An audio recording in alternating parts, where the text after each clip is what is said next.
I got the horse right here, the name is Paul Revere, and here's the guy that says if the weather's clear, can do. Welcome back to my channel on Vegas Stories. I put these stories together based upon my time here in the city of Las Vegas. My history and work here is involved with horse race dissemination services, which is required by law. I work for two companies that provided horse racing information from the racetracks to the race books. One of those disseminators back in the day owned a sports gaming tabloid called The Sports Forum. I was a columnist. I did college football, handicapping. I was on radio shows, and I did a lot of conversations in regards to sports betting and handicapping.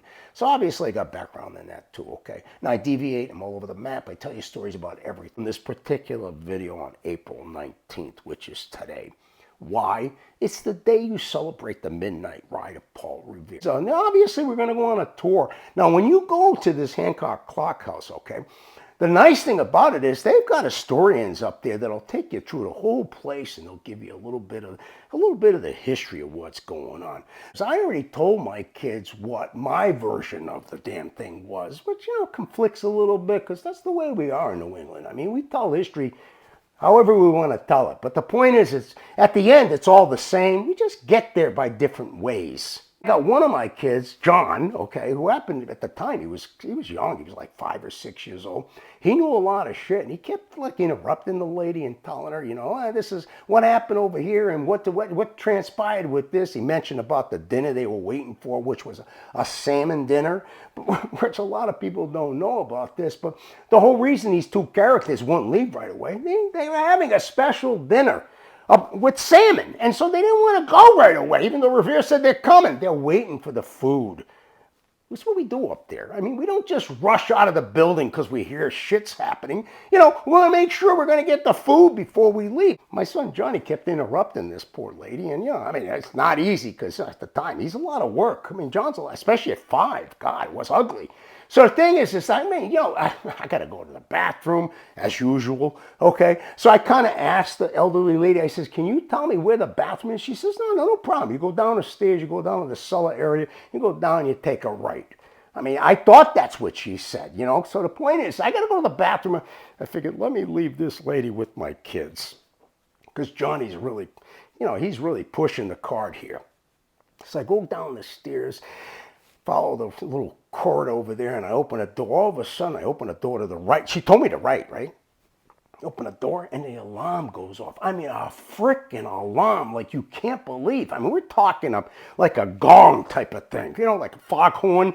I'm like, Jesus Christ, what the hell is this, So I got scared. Needless to say, I didn't have to go to the bathroom anymore, so I ran up the stairs, and I said, I don't know what I did, but I went in the door on the right. She says, I told you to go in the left. I said, no, you said the right, but no, the left is where the bathroom is. I said, well, yeah, but I went in the right door. What the hell is in there? What do you got in there, like Pirate's Gold or something? Jesus, God, this thing's loud as could be. Can you shut it off? I mean, the thing is ringing like crazy. I opened the door. I mean, I realize it's my fault, but can you shut it off? She said, well, we don't know how to do that. I said, really? Nobody knows how to? She said, that's all right. They're going to be here. I said, who? Who's going to be here? She said, well, they're coming. I said, what does that mean, they're coming? Who's coming? She says, well, everybody's going to come because the alarm's off. I mean, let me tell you. She said, you know the history, right? And she says, when they sound the alarm here, everybody comes. I went, whoa. I said, do you need me here? And she said, no, you don't have to stay. You can go. So I got my kids, I put them in the car. I'll tell you what happened, okay? Every street I took, there was another police car with the lights going to the house. I mean, you know what I'm saying? So my kids are panicked because they thought I robbed the joint.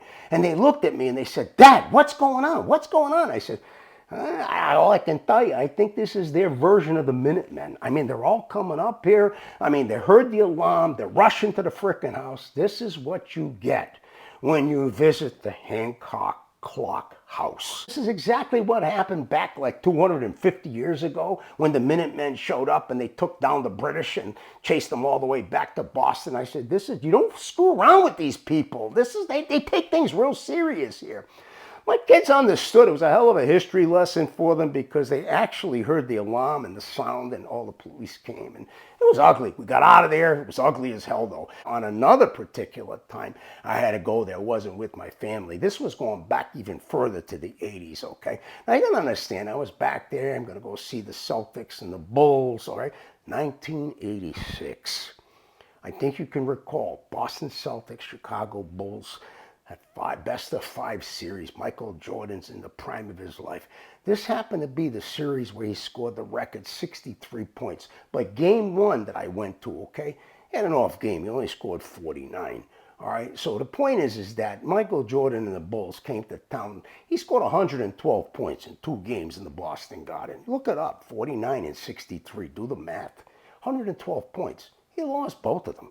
I mean, he lost both games. I mean, you score 112 points, you think you should win something, right? Not against the Celtics. They'll let you score 1,000 points. They'll still beat the shit out of you. They don't care who they're playing. I mean, back in the day when they had Larry Bird and Kevin McHale and Robert Parrish and DJ and Danny Ainge, they didn't give a shit. If you brought God in to score, they're still going to beat you. All right, some people from work, my peers were with me. I'm walking down the street. I told them, I said, let me tell you something. St. Joseph's just passed a little while ago. So the point is, this zeppola is here. Now, I understand one thing. A zeppola is a pastry that's celebrated on St. Joseph's Day, which is really close to St. Patrick's Day. St. Patrick's Day is on the 17th, you know, the saint that gets honored for everything, you know, and then obviously St. Joseph, you know, husband of Mary, you don't get shit because it's 2 days later.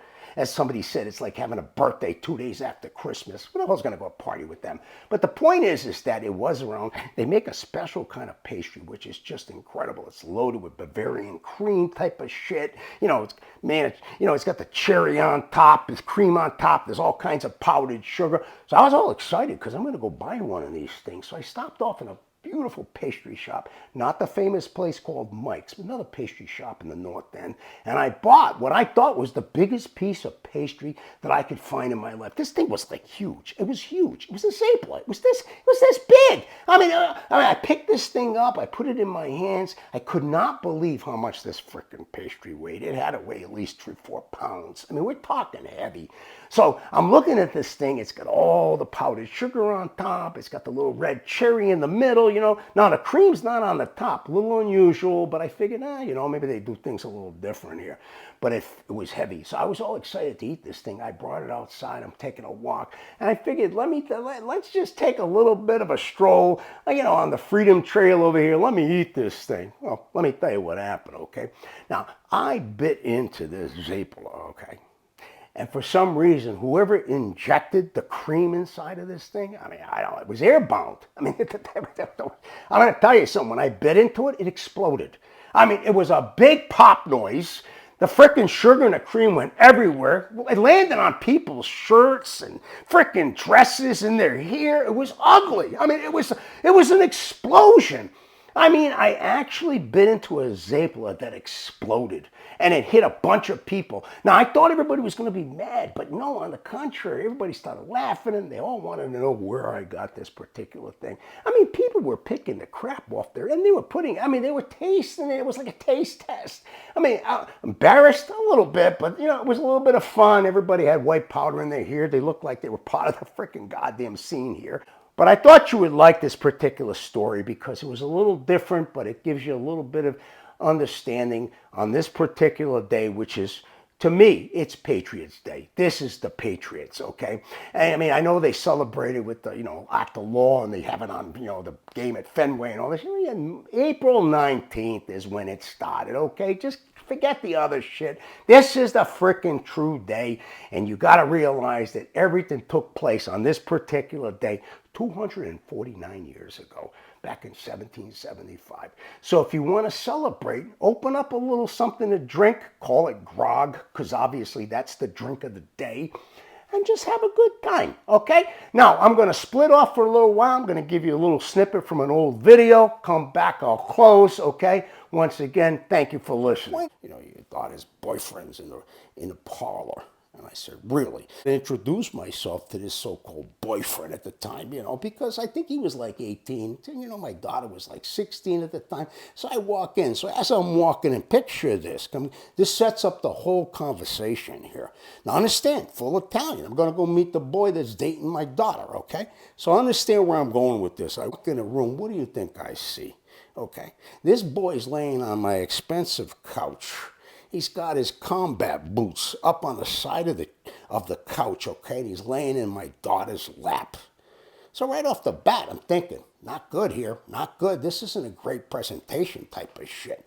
So I walk over to the kid. He did jump up kind of quick. I'm not going to say he kind of got up lazily, but he did get up a little quick.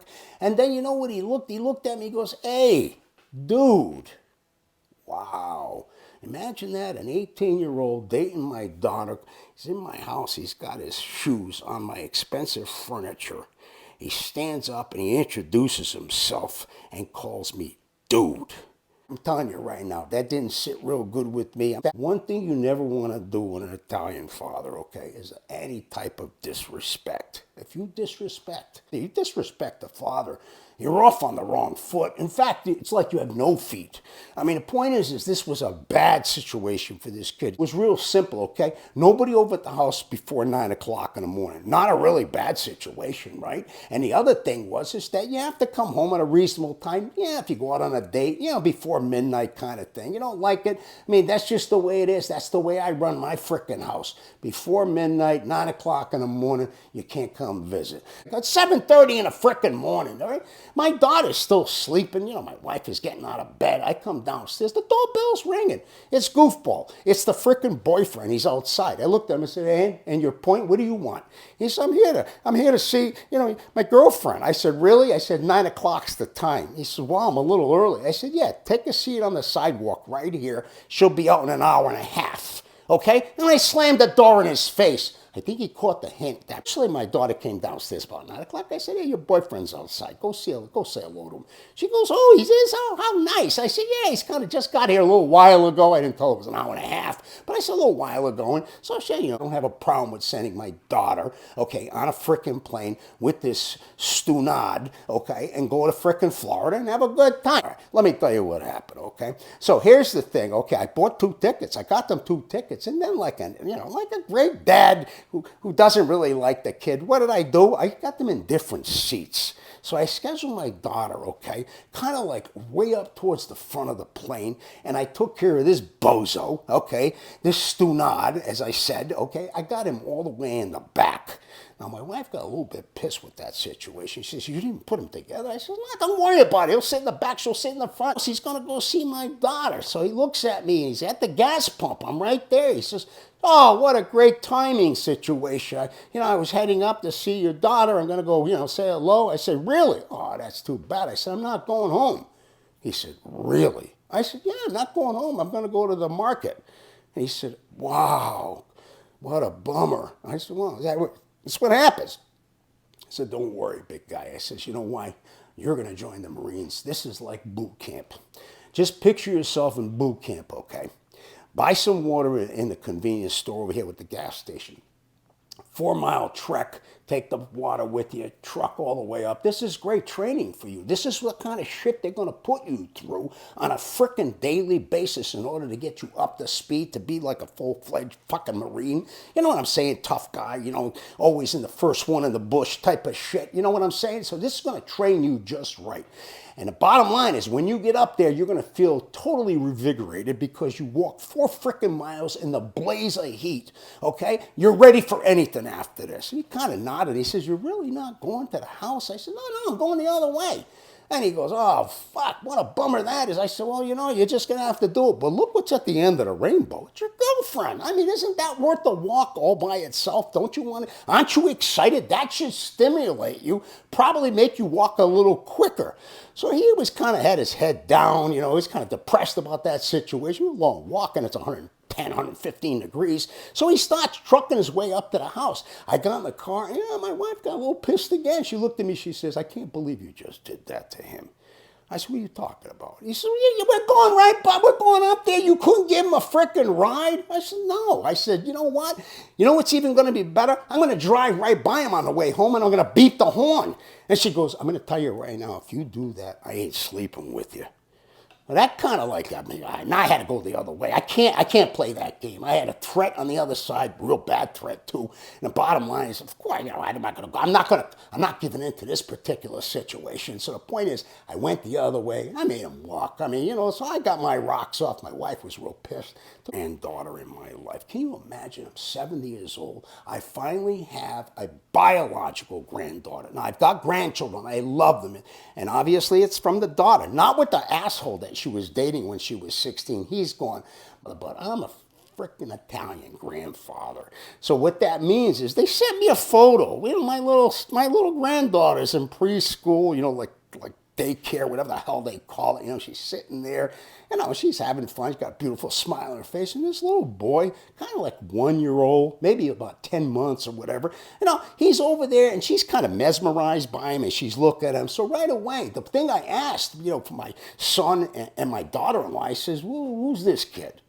And they said, well, that's his friend. That's her friend at school. I said, yeah, and what does he do for a living besides breastfeed? And they looked at me and they kind of put their hands up in the air. I said, look, I'm going to be watching him real close, okay? I'll tell you that right now, and he better respect. Okay, so I thought you might like that particular snippet that I have in that video, okay? I'm going to try to do that in the future, where I give you a little bit of something you hadn't heard before, and then obviously I'll try to tie it into some content on an older video. I'll just give you some snippets and good parts of the particular video that I think that are entertaining and you might enjoy. They won't be as long and they won't be as detailed, and obviously. But so I thought you would like this particular thing. If you did, hit the like button, okay? Always hit the like button. It's a wonderful thing. I like that if you like it. You have a comment, always leave a comment. I'll try to pay attention to it. If it's something you need a comment back on, I'll do it. If you got a suggestion, throw it in there. If you got a story, I'll always listen. The point is that if you got something to say it. We'll see what we can do along the way. I'm always trying to get better with these particular things. The other thing is if you subscribe, you get all the videos. You can pick and choose what you want. There's a lot of content, a lot of videos on stories all over the map, everything you can possibly imagine, all kinds of characters, all kinds of tales. I think you'll enjoy some of them. You watch them all, God bless. That's a wonderful thing, okay? So once again, hit the like button if you like it. Subscribe. You're in my neighborhood. Give you a big hug. Come back. I'll give you some more.